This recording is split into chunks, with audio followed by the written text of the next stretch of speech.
हाँ जी। Welcome to Rajasthan classes again. हमने पिछली क्लासों के माध्यम से RSCIT का पाठ्यक्रम जो था वो शुरू किया हुआ है हमारा RSCIT, और इसका हमने पहला चैप्टर पढ़ लिया था। RSCIT की बुक जो है, लेटेस्ट बुक जो चल रही है, उसका हमने फर्स्ट चैप्टर जो था वो पूरा कर लिया था। और उसके बाद में हमने देखा था कि hardware and software hardware and software के बारे में हमने देखा था। सॉफ्टवेयर कौन कौन से होते हैं ये हमने देख लिया था। उसके बाद में हमने ये भी देख लिया था कि हार्डवेयर कौन कौन से होते हैं, है ना, कि हार्डवेयर के प्रकार क्या क्या है। ये चीजें भी हमने यहाँ पर देख ली थी। अभी हमारे पास हमने हार्डवेयर को देखा था कि हार्डवेयर जो है वो हमने बांटा था अलग अलग भागों में। उसी का एक भाग था हमारे पास में, सबसे पहले आता है इनपुट डिवाइसेज। कौन सी डिवाइसेज? Input devices. देखिए, इनपुट डिवाइस क्या है? वो डिवाइस है जिससे यूजर जो है वो कंप्यूटर को बताता है कि भी कंप्यूटर को करना क्या है ना। तो उन डिवाइसों को हम क्या कहते हैं? इनपुट डिवाइस कहते हैं। हमने हार्डवेयर के कई पार्ट पढ़े, उन्हीं एक पार्ट में से है हमारा इनपुट डिवाइसेज। अब इनपुट डिवाइस के बारे में हमने पढ़ लिया था, लेकिन अब हम ये पढ़ने वाले हैं कि आगे इनपुट डिवाइस कौन कौन सी होती है और उनका काम क्या है, उनको पर्टिकुलर किस नाम से जाना जाता है। यदि किसी इनपुट डिवाइस के एक से ज्यादा भाग हैं तो उन पार्ट्स को क्या कहा जाता है। उन डिवाइसों के बारे में अभी हम चर्चा करते हैं। ठीक है, तो चलिए, सबसे पहला मैंने आपको बताया था कि इनपुट डिवाइस का सबसे जो पहला और मेन पार्ट होता है, जिसको हम कहते हैं मेन इनपुट यूनिट, वो कौन सा है हमारा? वो है कीबोर्ड। वो कौन सा है? कीबोर्ड है। यानी कीबोर्ड जो है वो हमारा कौन सा मेन इनपुट यूनिट होता है। बिना कीबोर्ड के हम काम नहीं कर पाएंगे। बिना माउस के एक मौके पर हमारा काम चल जाएगा, लेकिन बिना कीबोर्ड के हमारा काम नहीं चलेगा, ये ध्यान रखना। अब चलिए पढ़ते हैं कीबोर्ड। आपने देखा होगा जो कीबोर्ड है उसका जो स्ट्रक्चर होता है वो कैसा होता है? वो यहां से चलता है, QWERTYUIOP करके, है ना। उसके नीचे यहाँ पर होता है ASDFGHJKL सेमीकोलन, फिर ZXCVBN और M। आगे कुछ एक सिंबल्स भी होते हैं। तो कुल मिला के बेसिक सी बात यह है कि ये जो फर्स्ट लाइन है, क्वेरिटी जिसको कहते हैं ना कि क्वेरिटी कीपैड, वो क्वेरिटी कीपैड एक्चुअल में क्या है? वो QWERTY, यही जो वर्ड है कीबोर्ड के, ये फर्स्ट लेटर होते हैं क्वेरिटी कीपैड, है ना। तो इसीलिए इसको बोला जाता है कौन सा keyboard? QWERTY keyboard. QWERTY keyboard, QWERTY keyboard, QWERTY keyboard बोला जाता है इसको। अब देखिए, हालांकि अल्फाबेटिक जो है वो मतलब किसी भी तरीके से लिखे जा सकते थे, इसको इसी तरीके से क्यों लिखा गया है, ये इस चीज पे थोड़ा सा अगर हम हिस्ट्री के अंदर जाते हैं, कीबोर्ड की अगर हिस्ट्री के अंदर जाते हैं, तो कीबोर्ड की हिस्ट्री हमें ये बताती है कि इसको ऐसा इसलिए बनाया गया ताकि दोनों हाथों से इजी तरीके से टाइपिंग की जा सके। ठीक है, इसीलिए इसको क्वेरिटी के टाइप में बनाया गया था। इसका और कोई मेन मकसद नहीं था। हालांकि बीच में कहीं मतलब कुछ एक प्रसंग ऐसे भी आते हैं कि जो ABCD होती है उसको एक सीरीज के अंदर लिखा गया था, और वो सीरीज टाइपर को, जो टाइपिस्ट जो होते थे, उनको इतने मतलब शानदार तरीके से रटी गई, और उनकी स्पीड जो है वो इतनी अधिक हो जाती थी कि कीबोर्ड जो है, जिनकी लाइफ कीबोर्ड की वर्तमान में मतलब 4 से 5 साल होती है, उनकी कीबोर्ड की लाइफ 5 गुना कम हो जाती थी। यानी वो 1 साल के अंदर ही कीबोर्ड जवाब दे जाते थे। एक प्रसंग ये भी आता है। तो अब मेन डीपली हम यहाँ पे नहीं जाएंगे कि क्या प्रसंग आता है, लेकिन दोनों हाथों से इजीली टाइप हो जाए और सारे लेटर भी कवर हो जाए, इसलिए क्वेरिटी कीबोर्ड की जो अवधारणा थी उसको लाया गया है यहाँ पर। ठीक है, अब चलिए क्वेरिटी कीपैड को हम थोड़ा सा डीपली देख लेते हैं कि क्वेरिटी कीपैड जो है वो किसके द्वारा लाया गया और कब लाया गया, है ना। तो ये देख लेते हैं हम अभी। देखिए, जिस प्रकार हमने स्टार्टिंग में पढ़ा कि जो फादर ऑफ कंप्यूटर है वो कौन है, चार्ल्स बेबेज, वैसे ही कीबोर्ड की अगर बात करेंगे तो इन्वेंटर ऑफ कंप्यूटर कह दो या इन्वेंटर ऑफ कीबोर्ड कह दो या फिर फादर ऑफ कीबोर्ड कह दो, है ना। तो मैं यहां पे लिख रहा हूं फादर ऑफ कीबोर्ड, यानी फादर ऑफ कीबोर्ड जो है वो कौन था, फादर ऑफ कीबोर्ड था हमारा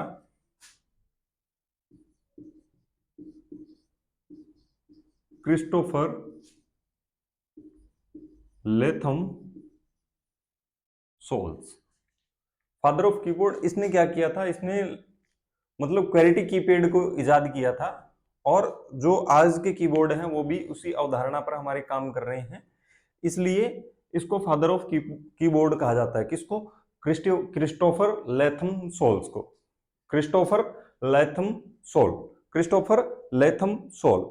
अब इसके साथ में ये ऐसी बात नहीं है कि ये कोई अकेला आदमी था, ये नहीं, ये अकेला आदमी नहीं था, ठीक है। इसके साथ में एक दो लोगों के नाम और आते हैं जो मैं आपको बता देता हूं, हालांकि मतलब ऐसा कुछ नहीं है नाम याद रखने जैसा। हाँ, इतना ध्यान में रखना है कि क्रिस्टोफर लेथम सोल जो है वो फादर ऑफ कीबोर्ड कहा जाता है।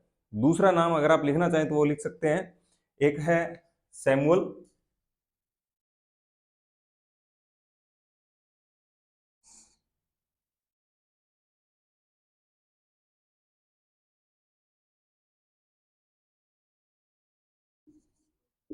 सैमुअल डब्ल्यू करके है, एक है सैमुअल डब्ल्यू, और एक है सैमुअल डब्ल्यू सोल, एक है कार्लोस ग्लिडन, ठीक है। एक है सैमुअल डब्ल्यू सोल्स, एक है कार्लोस ग्लिडन, और एक है जॉन प्रेट, जॉन प्रेट। ये तीन भी इसके अंदर शामिल थे, लेकिन जो मुख्य अवधारणा थी, जो स्ट्रक्चर था कीबोर्ड का, वो क्रिस्टोफर लेथम सोल ने डिजाइन किया था, इसलिए इसको कहा जाता है क्या, फादर ऑफ कीबोर्ड कहा जाता है। ठीक है, याद रहेगा कि फादर ऑफ कीबोर्ड कौन है। चलिए अब देख लेते हैं हम कीबोर्ड के बारे में कि कीबोर्ड क्या है। कीबोर्ड पर जब आप नजर डालते हैं, कीबोर्ड पर जब आप नजर डालेंगे, मैं यहां बना लेता हूं एक कीबोर्ड ऐसा, है ना। कीबोर्ड पर जब आप नजर डालेंगे तो आपको क्या नजर आता है, सबसे ऊपर ही ऊपर यहां पर एक बटन नजर आएगा, उसके बाद में यहां पर ये पूरी लाइन, ये स्टार्ट क्या कहां से होती है, ये F1 से लेकर के F12 तक चलेगी। कहां तक, F1 से लेकर F12, यानी इनको बोला जाता है फंक्शन कीज, फंक्शन कीज, जो कि संख्या में कितनी होती है, 12 होती है। फंक्शन कीज कितनी होती है संख्या में, 12 होती है, ठीक है। तो ये F1 से चलेगी और F12 तक जाएगी। फिर एक की और होती है, A से लेकर के Z तक होती है। कौन सी होती है, A to Z, जिनको कहा जाता है लेटर, है ना, जिनको क्या कहा जाता है, लेटर की या कैरेक्टर की। फिर यहां पर एक कीपैड और होता है कीबोर्ड में, जिसमें यहां पर 0 फिर डिलीट और डॉट करके होता है, इधर एंटर बटन होता है, फिर 1 2 3 4 5 6 7 8 और 9 ऐसे करके अंक लिखे रहते हैं, है ना। इसको कौन सी की कहा जाता है, इसको बोला जाता है न्यूमेरिक की, NUMERIC, न्यूमेरिक कीज। ये जो है ऊपर ही ऊपर हुई फंक्शन कीज, उसके अंदर उसके बाद में रहती है कौन सी, लेटर की। एक इधर होती है, वो होती है नम की, जिसको हम न्यूमेरिक कीज कहा जाता है, जो डिजिट के रूप में होती है। उसके अलावा जैसे कैप्स लॉक, कैप्स लॉक, और एक होता है नम लॉक, ठीक है। कैप्स लॉक हुआ, नम लॉक हो गया, या फिर एक और होता है स्क्रॉल लॉक। ये जो कीज होती हैं, ये क्या, कौन सी की कहलाती है, ये कहलाती है हमारी टॉगल कीज। ये कौन सी की कहलाती है हमारी, टॉगल कीज कहलाती है। तो देखिए अब तक हमने कितनी पढ़ी, एक फंक्शन की पढ़ ली, फिर एक कैरेक्टर या लेटर की पढ़ ली, एक हमने न्यूमेरिक की पढ़ ली 3, एक caps lock, num lock and scroll lock ये पढ़ ली हमने टॉगल कीज के रूप में। ये कौन सी हो गई? चौथी। उसके बाद में क्या होता है, एक होती है कंट्रोल जो CTRL के रूप में होता है, एक होती है अल्ट, अल्टर की करके जिसको कहा जाता है, एक होती है शिफ्ट। ठीक है, ये की अकेले काम नहीं करती है, ये की क्या है, अकेले काम नहीं करेगी। जब ऐसी की कीबोर्ड के अंदर जो अकेले अपना काम नहीं कर पाए, किसी दूसरे के साथ मिलकर के काम करे, उन कीज को हम क्या कहते हैं, उन कीज को कहते हैं कॉम्बिनेशन कीज। कौन सी की है वो? Combination keys. कॉम्बिनेशन क्यों? क्योंकि वो कॉम्बिनेशन बना रही है, किसी के साथ में बॉन्ड बना करके काम कर रही है, वो अकेले काम नहीं कर रही है। सो दैट्स वाई ये क्या कहला रही है, कंट्रोल जो है, अल्ट है, शिफ्ट है, ये क्या कहला रही है, ये हमारी कॉम्बिनेशन कीज कहलाती है। ठीक है, तो चलिए उसके बाद में जो न्यूमेरिक कीज होती है वो फंक्शन कीज के ठीक नीचे और दी रहती है। यहां पर फंक्शन कीज के ठीक नीचे फिर एक बार न्यूमेरिक की पैड दिया होता है। इन सब के अलावा शिफ्ट जो है उसके साथ में अलग से कुछ एक फंक्शन की आती है जिनको हम सिंबल्स कहा जाता है, जिनको हम कहते हैं सिंबल, सिंबल्स, प्रतीक, चिन्ह, वो भी इसी के अंदर ही दिए रहते हैं। तो ये था हमारा keyboard. Keyboard main input device है। ये कौन सी है? Main input device. Main input device पूछे तो कौन सी है? मेन इनपुट डिवाइस है हमारी कीबोर्ड है। कीबोर्ड के जनक है क्रिस्टोफर लेथम सोल्स है। इनके साथ में अगर कोई पूछे तो वो है Samuel W Soule, Carlos Glidden and John Pratt. इन चारों ने मिलकर के कीबोर्ड बनाया था। लेकिन अगर पूछ ले कि इन्वेंटर ऑफ कीबोर्ड कौन है या फिर फादर ऑफ कीबोर्ड कौन है, तो है क्रिस्टोफर लेथम सोल। अगर पूछ ले कि कब डिजाइन किया गया था, तो ये आता है हमारा 1870 के अंदर। किसके जरिए या किस में डिजाइन किया गया था? तो उस टाइम में कीबोर्ड नहीं होता था, कंप्यूटर का कीबोर्ड नहीं होता था, उस टाइम में होता था टाइपराइटर। क्या होता था? टाइपराइटर। तो उस टाइपराइटर के लिए डिजाइन किया था एक्चुअल में इसको, है ना, क्वेरिटी कीपैड को। ओके, कीबोर्ड की बात करें तो सबसे ऊपर ही ऊपर होती है हमारी फंक्शन कीज, जो संख्या में कितनी होती है? 12 होती है। ए से लेकर के जेड तक लेटर की होती है हमारी। 0 से लेकर के 9 तक के डिजिट भी होते हैं, जिनको हम न्यूमेरिक कीपैड के नाम से जानते हैं, न्यूमेरिक कीज के नाम से पढ़ते हैं। लेटर कीज पढ़ते हैं ए से लेकर के जेड तक। उसके बाद में होती है caps lock, num lock, scroll lock, जिनको हम क्या कहते हैं? टॉगल कीज के रूप में पढ़ते हैं। उसके बाद में कंट्रोल, अल्ट एंड शिफ्ट जैसी कीज होती है जो अकेले काम नहीं करती है, उनको हम पढ़ते हैं किसके रूप में? कॉम्बिनेशन कीज के रूप में। क्लियर है? चलिए अब आगे देखते हैं। ये था हमारा पहला इनपुट डिवाइस। नंबर 1 हमने पढ़ लिया कीबोर्ड के बारे में। चलिए अब हम पढ़ते हैं दूसरा इनपुट डिवाइस।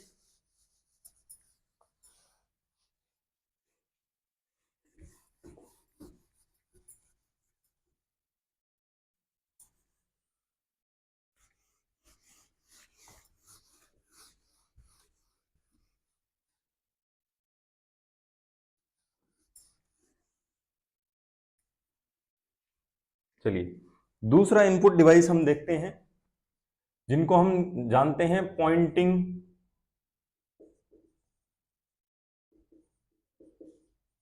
डिवाइसेस के रूप में। किसके नाम से जानते हैं? पॉइंटिंग डिवाइस के नाम से हम जानते हैं जी। अब ये पॉइंटिंग डिवाइस क्या हुआ? देखिए पॉइंटिंग डिवाइस क्या है? पॉइंटिंग डिवाइस क्या है? जो पॉइंट करे किसी चीज को, डायरेक्ट जाकर के क्या करे? पॉइंट करे। वो कौन सी डिवाइस कहलाएगी हमारी? वो कहलाएगी हमारी पॉइंटिंग डिवाइस। तो नंबर 1 पे क्या आता है? माउस। नंबर 1 पे क्या आता है? माउस। हम ये पढ़ रहे हैं नंबर 2 की डिवाइसेज। दूसरे प्रकार की डिवाइसेज है जो इनपुट डिवाइस है। ये ध्यान रखना, पॉइंटिंग डिवाइस कौन सी डिवाइस है हमारी? इनपुट डिवाइस है। कौन सी डिवाइस है ये? इनपुट डिवाइस है। क्लियर है? उसी डिवाइस का एक हिस्सा है हमारा कौन सा? माउस। ठीक है, आपने देखा होगा जब आप माउस को इधर उधर घुमाते हैं तो एक तीर का निशान, कुछ इस प्रकार के एक तीर का निशान जो है वो स्क्रीन में घूमता रहता है ना। कुछ इस प्रकार के एक तीर का निशान होता है जो स्क्रीन में इधर उधर घूमता रहता है। यूं जैसे जैसे आप कर्सर घुमाएंगे वैसे वैसे वो इधर उधर घूमेगा। ठीक है, जैसे जैसे माउस घुमाएंगे वैसे वैसे वो इधर उधर घूमता रहता है। उसको हम क्या बोलते हैं? कर्सर। क्या बोलते हैं? कर्सर। चूंकि वो माउस का है इसलिए हम इसको बोल देते हैं कौन सा कर्सर? Mouse cursor. ये किसका है? माउस का है, इसलिए हम इस कर्सर को बोल देते हैं कौन सा कर्सर? Mouse cursor.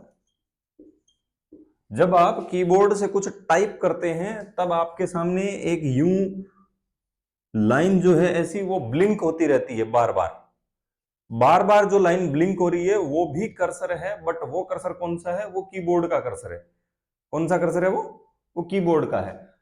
इसके जरिए हम इसको हम कंट्रोल कर रहे हैं, किसके जरिए? माउस के जरिए। सो ये कर्सर कौन सा हो गया हमारा? ये हुआ हमारा माउस कर्सर हो गया।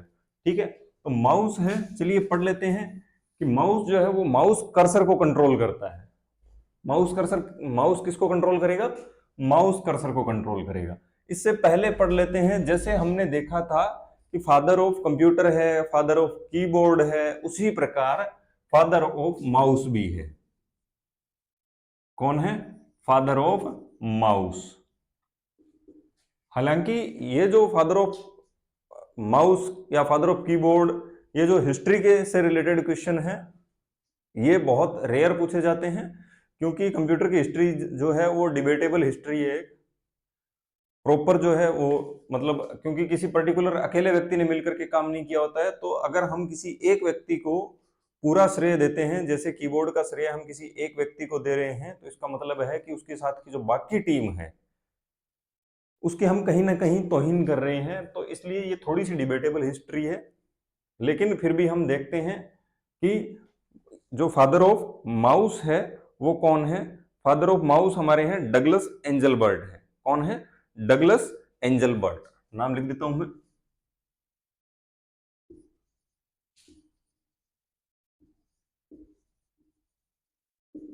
Douglas Engelbart. डगलस एंजलबर्ट ने माउस का आविष्कार किया था, ध्यान रखना। ठीक है, ये माउस जो है वो कंप्यूटर में आए बहुत ज्यादा टाइम नहीं हुआ है। 1960 से 70 के दशक के बीच में अगर प्रॉपर सन पूछ ले तो वो है 1967। ठीक है, उससे पहले धीरे धीरे आविष्कार चल रहे थे, लेकिन वो प्रॉपर फिट नहीं बैठ रहे थे। 1967 में एक आविष्कार होता है जो 90% जो है वो उस ढांचे पर फिट बैठता है, उस अवधारणा में फिट बैठता है जो हमें एक्चुअल में चाहिए होती है। तो इसलिए माउस का जो आविष्कार है वो बाद में हुआ, बहुत बाद में हुआ है। ठीक है, वो लगभग 1967 है। अगर दशक पूछे तो 1960 से 70 के बीच में माउस का जन्म होता है। किसके द्वारा किया जाता है? तो वो है डगलस एंजलबर्ट के द्वारा किया जाता है। हालांकि जो एक नाम आता है हमारे स्टीव जॉब्स करके, है ना, स्टीव जॉब्स जो फिलहाल नहीं है, बहुत बड़े मतलब लेजेंडरी मैन रहे हैं। एप्पल में भी उन्होंने काम किया है।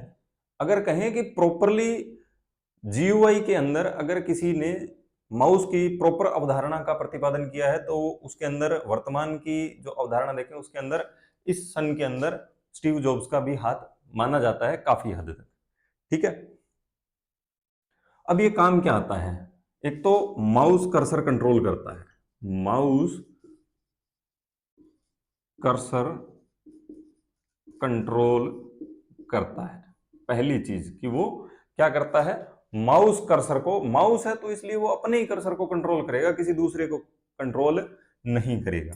दूसरी चीज, माउस कर्सर, माउस जो है वो कर्सर के जरिए, या यूं कहें कि शॉर्टकट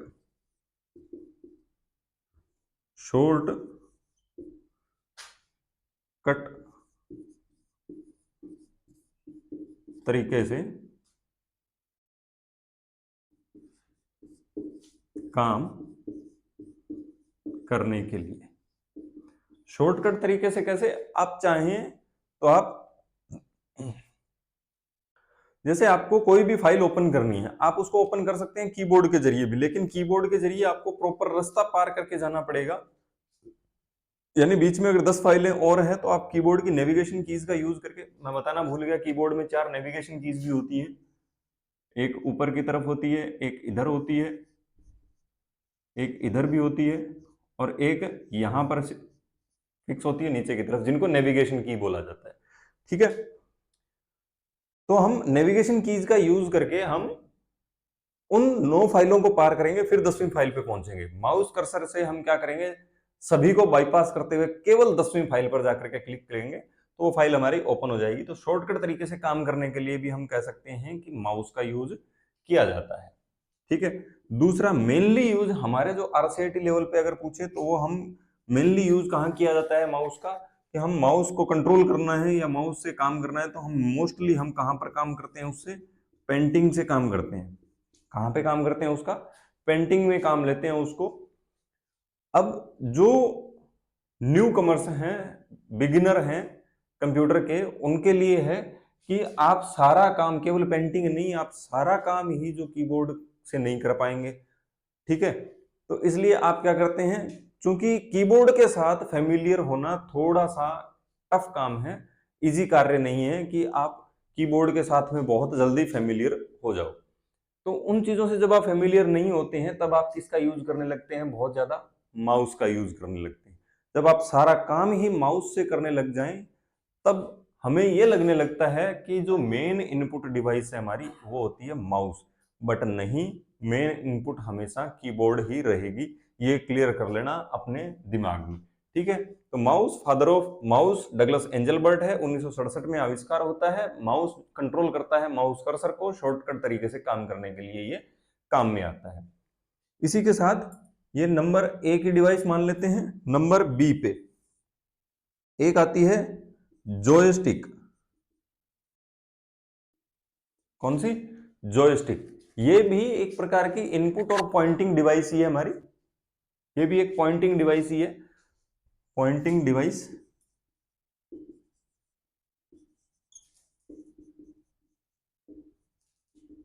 ये भी हमारी पॉइंटिंग डिवाइस है। ये मतलब माउस जो है उसका काम काफी हद तक आसान कर देती है। माउस को हमें किसी प्लेन समतल जगह पर टिकाकर काम चलाना पड़ता है उससे। जब तक आप माउस को किसी प्लेन सरफेस पे नहीं रखोगे, तब तक माउस जो है वो काम नहीं करेगा।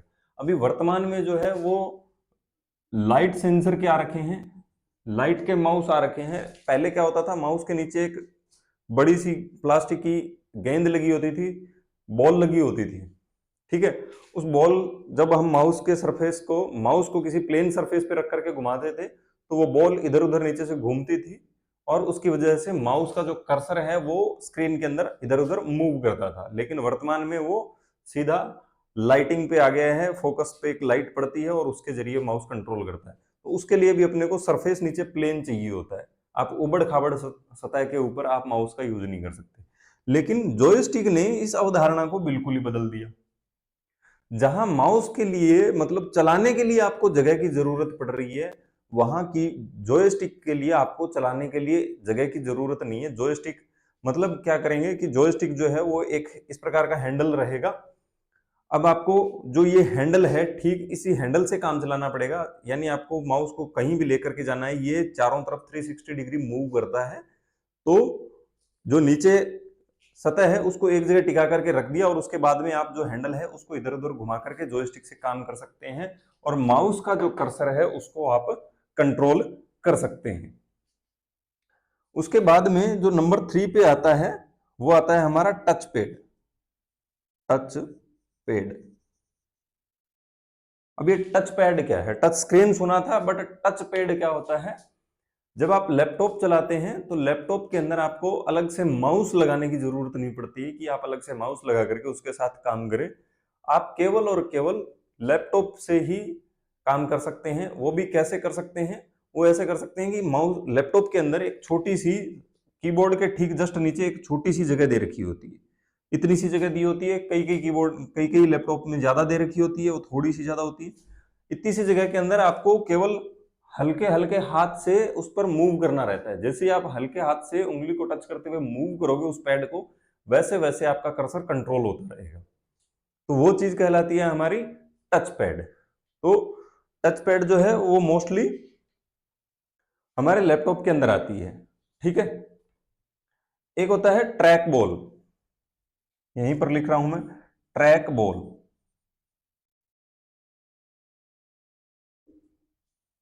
ट्रैक बॉल, अब ट्रैक बॉल क्या होती है, एक फिक्स बॉल लगी होती है बीच में, मतलब एक डिवाइस है, उस डिवाइस के अंदर यहां पर बीच में एक बॉल रखी हुई है।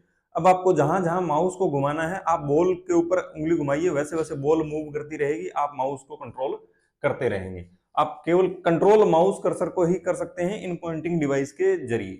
तो ट्रैक बॉल जो है वो भी यही काम करती है। जॉयस्टिक का जो मेन यूज है वो लगभग गेम खेलने में ज्यादा करते हैं लोग। टच पैड है ये लैपटॉप में होता है, ट्रैक बॉल है वो ट्रैक बॉल भी माउस कर्सर को ही कंट्रोल करती है।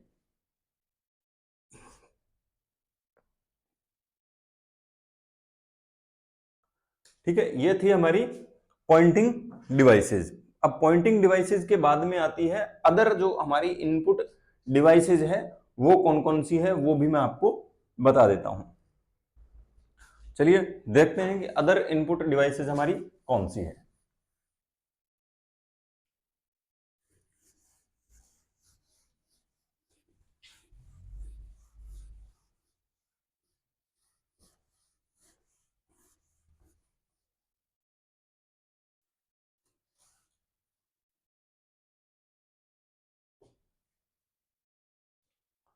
एक और डिवाइस आती है हमारी, वो है ग्राफिक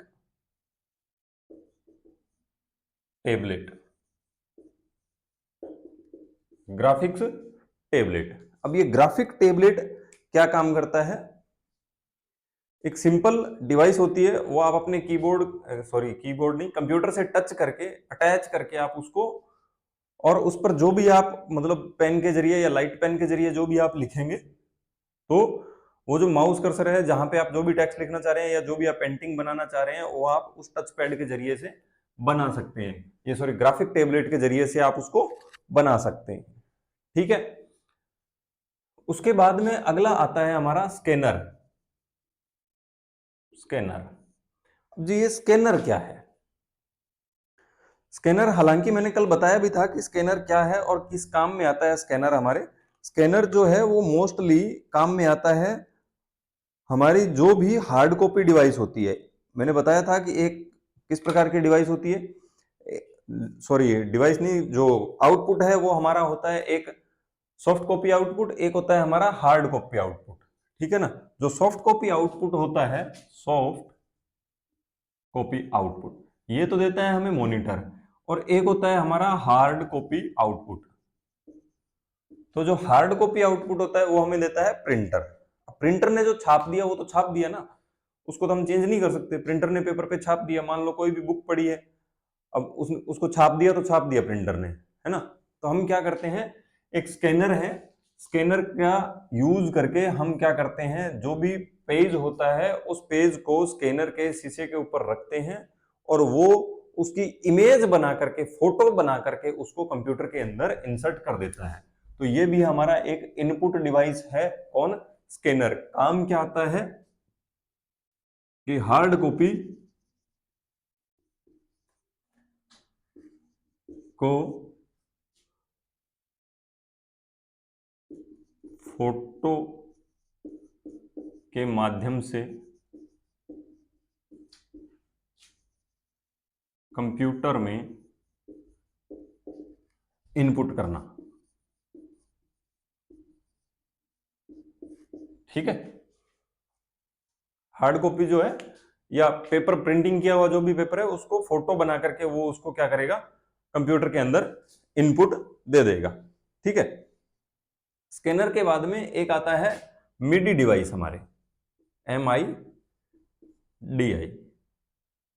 अब मिडी डिवाइस क्या है, पहले तो इसका पूरा नाम देख लो कि मिडी डिवाइस क्या है। म्यूजिकल इंस्ट्रूमेंटल डिजिटल इंटरफेस, ठीक है। म्यूजिकल इंस्ट्रूमेंटल डिजिटल इंटरफेस, ये जो है ये कहलाती है हमारी मिडी डिवाइस। अब ये मिडी डिवाइस क्या काम में आती है? मिडी डिवाइस जैसा कि म्यूजिकल इंटरफेस है, तो ये लगभग मतलब सूचना का प्रसारण करने के लिए या कम्युनिकेशन करने के लिए, संचार करने के लिए इसका यूज किया जाता है मिडी का, कंप्यूटर के साथ में अटैच करके, और इससे सूचना का जो आदान प्रदान है, प्रसार करना होता है, उसके काम में ये ली जाती है। ठीक है, उसके बाद में अगला जो डिवाइस आता है वो आता है हमारा MICR। MICR, अब ये MICR क्या है? देखिए, MICR जो है वो क्या होती है? Magnetic ink character reader. क्या होती है? Magnetic ink character reader.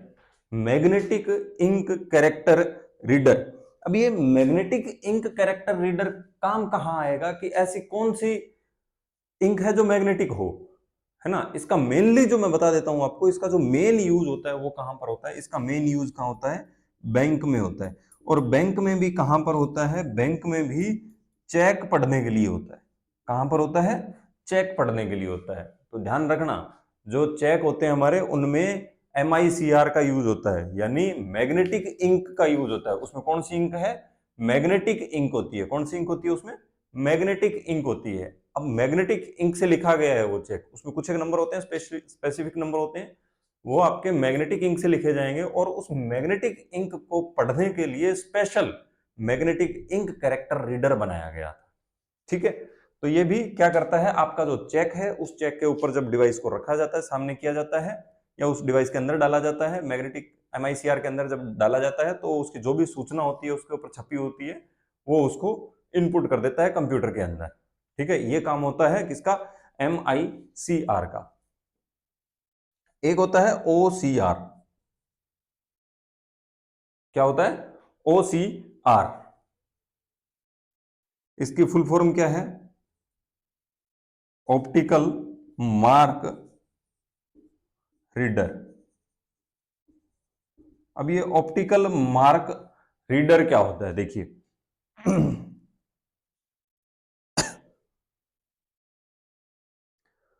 Optical mark reader मतलब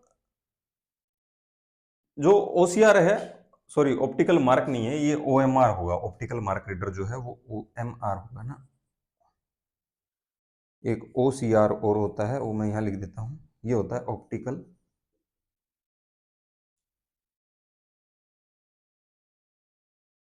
कैरेक्टर एंड रीडर। ये होती है optical character reader. Optical OMR क्या है? Optical mark reader. आपने देखा होगा, RCET का एग्जाम आप आगे देने जाओगे, अगस्त में आपका एग्जाम जो है वो शेड्यूल्ड है ना? अगस्त में आपका एग्जाम होने वाला है। जब आप एग्जाम देने के लिए जाओगे तो आपको एक सीट दी जाएगी और एक पेपर दिया जाएगा। पेपर के अंदर क्वेश्चन दिए होंगे, लेकिन आपको उन क्वेश्चनों का आंसर जो है वो जो दूसरी सीट दी होगी उसमें देना होगा। उसमें आपको क्या मिलेगा? उसके अंदर आपको मिलेगा चार चार ऑप्शन मिलेंगे, ABCD। ठीक है ना, ऐसे ऐसे करके। थोड़ा सा ओपन बना देता हूं इसको ताकि समझ में आए। ABCD। अब जो भी मान लो आपने पेपर में से पढ़ा पहला क्वेश्चन, उसका आंसर B राइट है, तो आप क्या करेंगे? उस B को पूरा ब्लैक कर देंगे। क्या करेंगे? B को पूरा ब्लैक कर देंगे। जब आप B को ब्लैक कर देंगे, इसी प्रकार से आप सारे जो 35 के 35 क्वेश्चन हैं आपके, उन सभी का आंसर आप इसी प्रकार इस सीट के अंदर फिल कर देंगे। अब वो जो सीट है वो मशीन के अंदर डाली जाएगी। वो मशीन कौन सी? हमारी OMR मशीन है, ऑप्टिकल मार्क रीडर है वो। कौन सी रीडर है? ऑप्टिकल मार्क रीडर है। उस ऑप्टिकल मार्क रीडर के अंदर जब आपकी OMR शीट डाली जाएगी तो वो चेक करके ऑटोमेटिक सारा रिजल्ट निकाल करके और कंप्यूटर को दे देगी कि भाई ये ले, इतने नंबर सीट में इतने पर्सन है, इतने नंबर सीट में इतने पर्सन किए हैं, इसके इतने नंबर बन रहे हैं, ये सीन है, ये पास है, ये फेल है। बाद में वो जो भी रिजल्ट डिक्लेयर करना होता है वो कर देते हैं बाद में। लेकिन कहने का मतलब ये है कि जो OMR है, वो ऑप्टिकल मार्क रीडर है, वो हमारी जो OMR सीट होती है उनको रीड करने का काम करती है। ठीक है, एक होता है हमारा ऑप्टिकल कैरेक्टर रिकॉग्निशन। OCR है, ये रीडर नहीं है भाई, ये रिकॉग्निशन होगा, है ना? मैं चलत में लिख गया था, मैं चलते चलते।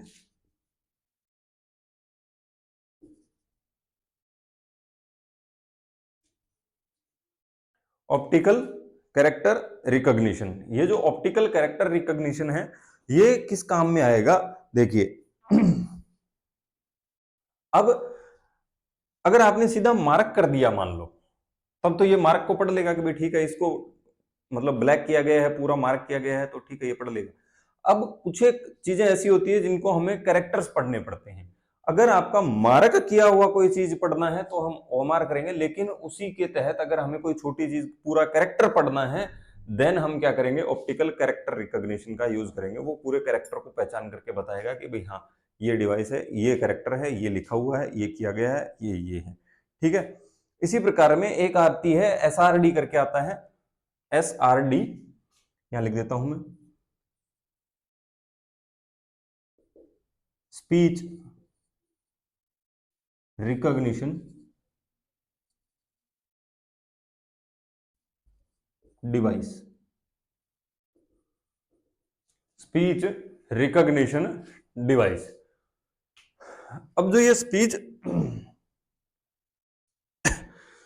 रिकॉग्निशन डिवाइस जो है वो क्या काम करेगी, स्पीच रिकॉग्निशन का मतलब क्या है, स्पीच यानी बोलना, रिकॉग्निशन यानी पहचान करना, डिवाइस यानी हमारी डिवाइस है।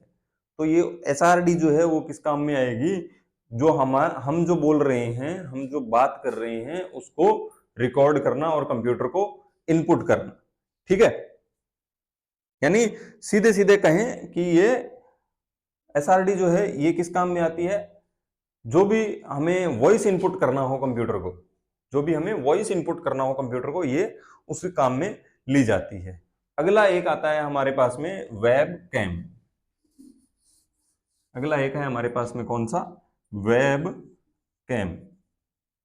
जैसा कि नाम से ही क्लियर है, वेब कैम यानी वेब कैमरा, ठीक है। वेब कैमरा, कैम जो है वो कैमरे की शॉर्ट फॉर्म में CAMERA होता है, तो ये CAM लिख दिया, कैमरा।